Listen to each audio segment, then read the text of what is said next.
Yeah, we on, J Rex. Go ahead, finish. What was you saying? Oh, all right. So when I talk about generational hate being passed down in this country, case in point, young black teenager, Mm-hmm. mentally retarded. He doesn't really, you know what I mean? Some of the things he understands, he's high functioning, but he's not all the way there. It's on the football team. Him and his brothers and sisters are the only four black people in this town. They nicknamed him Fried Chicken. They nicknamed him Grape Soda. They nicknamed him Kool-Aid, to the point where they even had him singing KKK songs. Mm-hmm. He didn't know. He didn't have the mental capacity to understand what was going on. They're in the locker room playing around. Boys would be boys. Say, oh, give me a hug. Held this boy down while another boy shoved a hanger in his rectum and kicked it. The judge turned around and said, this isn't a sexual crime. This isn't a hate crime. Let that young man walk out of the court on probation, and with the opportunity that his record could be wiped clear if he doesn't do anything during his probation. Mm-hmm. So here's a crime that was committed. This boy raped this guy, raped this man. And to this day, this teen has never recovered from this. He had to be hospitalized from the injuries that he suffered. Not only was he hospitalized, then he went through the trauma of trying to go back to school and being harassed by not only the school, the superintendent, his classmates, telling him, oh, you don't want to get your friends in trouble. I don't know what type of friends you have, E, but I don't have any friends to try to sodomize me. Yeah, The that's boy had a mental breakdown. To this day, he lives in a facility. Never recovered. Never recovered. So before someone says that, oh, that was just a one-time deal, it wasn't. Because it happened again a year later in a different town, where the boys, like 15 boys, held down this 18-year-old, pulled his pants down, and shoved a broomstick up his rectum. And again, the judge feels as though their lives should not be ruined by this one incident of boys being boys. Let them walk. that's crazy, man. That's crazy. And all we want is equality. All we want is equality. We're not out here preaching hate. We're not out here saying, like, you know what? I got a gun. I'm going to start shooting every white person I see. It's not even about that. We're out here talking about equality. We're out here talking about justice. We're out here talking about freedom and the land of the free. We're talking about police brutality, where it absolutely blows my mind that you would not back police brutality when statistics, and they bring it up all the time. Well, police kill more white people than blacks. Why aren't you fighting? If they're killing your sons the same way they're killing ours, if they're beating your sons and throwing them on the side of the road like they're doing ours, why aren't you fighting?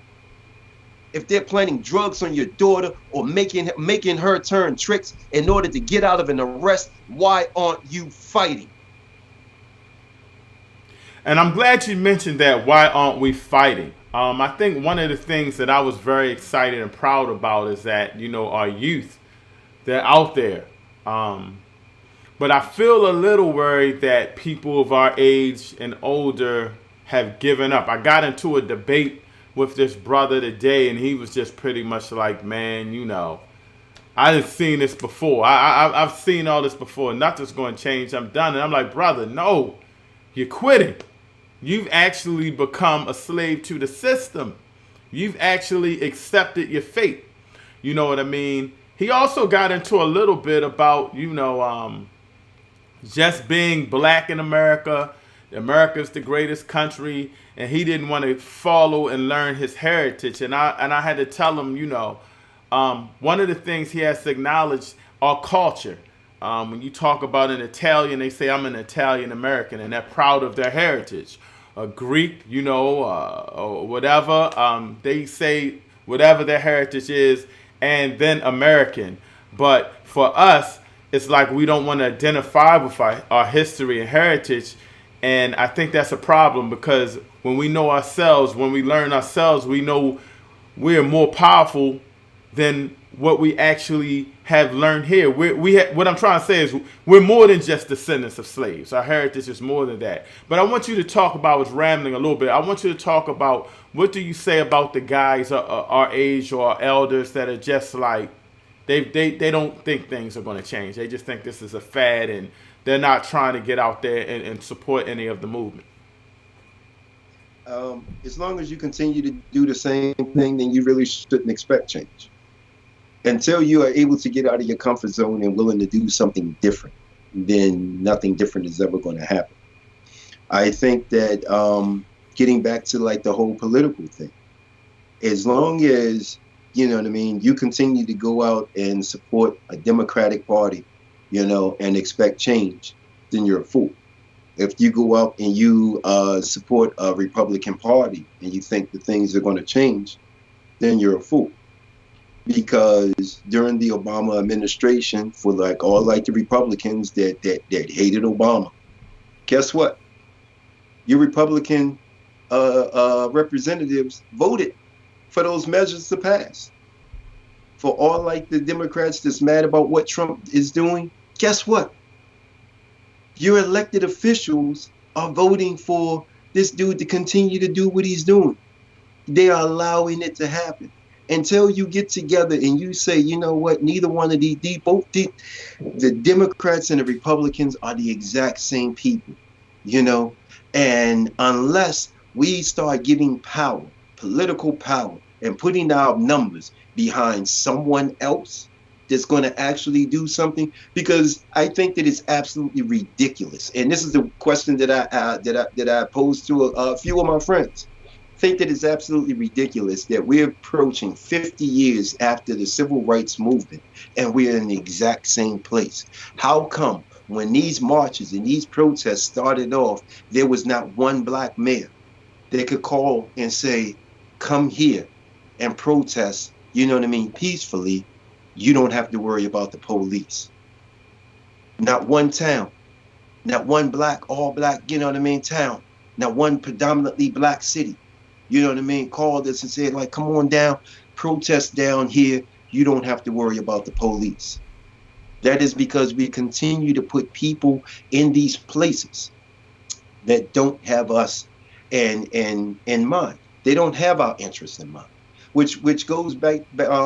You you keep sending me all this stuff about the Redskins changing their name.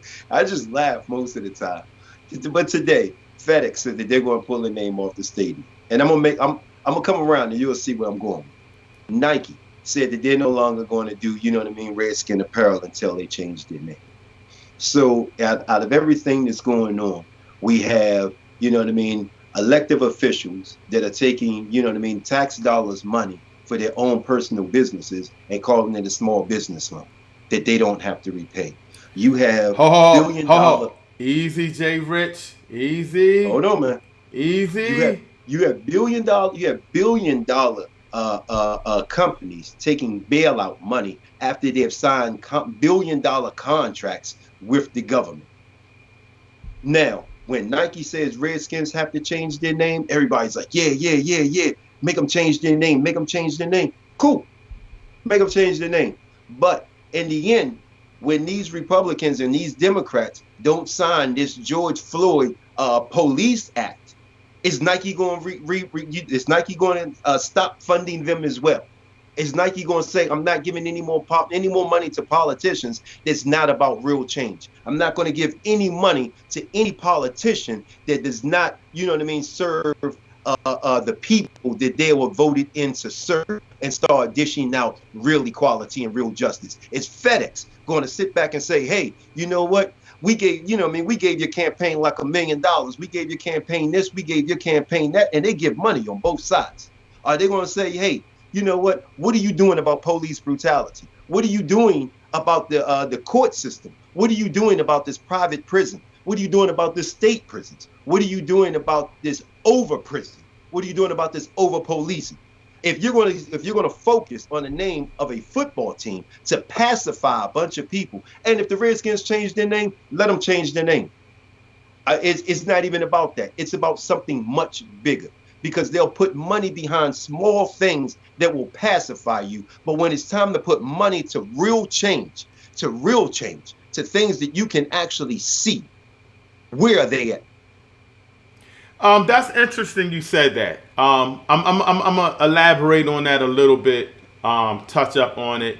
I do think it's a good thing. I always say if it takes one person, if I'm doing something and 99% of the people are fine with it, but one person feels insulted, I'm going to have to do something because I want everybody to feel righteous. And that's just me. So I support the name change. But my cousin, shout out to my cousin Derek, I think I mentioned him earlier. He had put something in because the NFL, and this is on what you're saying, the NFL is going to play, and I salute him for this, for trying to make a statement. They're going to, I think, just the first game of the season, but all teams are going to play the Black National Anthem, Lift Every Voice. Okay, so I understand what you're saying because black, but yes, my cousin was like, yes, I don't, I see my cousin served, and he's like, man, for those that don't know, first of all, the lyrics in the Star Spangled Banner are racist. There's something that, that people, it's a verse that's not even there that we don't say that says something about, it's only for the free. The slaves won't rise or something crazy like that. I got the lyrics, but I don't know. But something like that. But the NFL making it lift every voice and sing is like pacifying because the NFL is what, 80% black? Yet the commissioner had to try to put a rule in place to give NFL teams more draft picks if they hire black coaches because there's a problem with hiring black coaches. There's